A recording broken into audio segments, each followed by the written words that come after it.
Hi, I'm David Ake with AP Photos. One of the challenges of working in Washington is, while the people change from time to time, the events, they stay the same.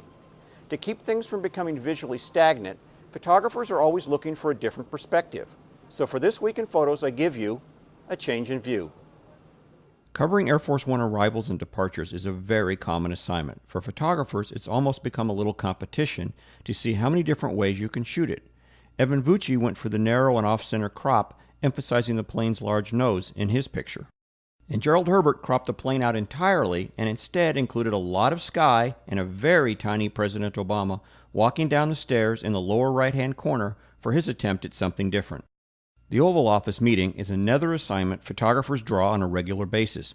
While there's no such thing as a private moment in a room full of photographers, Gerald Herbert was able to make it look that way by shooting wider and including some of the surroundings as President Obama leans over to talk with King Abdullah of Jordan.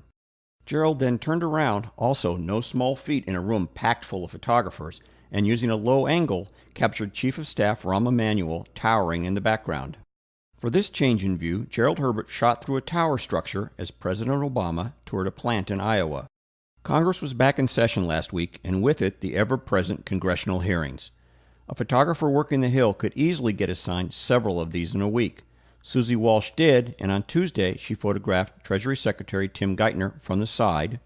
On Wednesday, she photographed Secretary of State Clinton from the front, catching her reflection in a tabletop as Clinton laughs during a hearing before the House Foreign Relations Committee. And on Thursday, Susan placed her lens as close as possible to Attorney General Eric Holder's briefing book for this wide-angle view of Holder preparing to testify before the House Appropriations Committee. 3 hearings, 3 days, 3 different pictures. Back at the White House, the little things sometimes make the nicest pictures.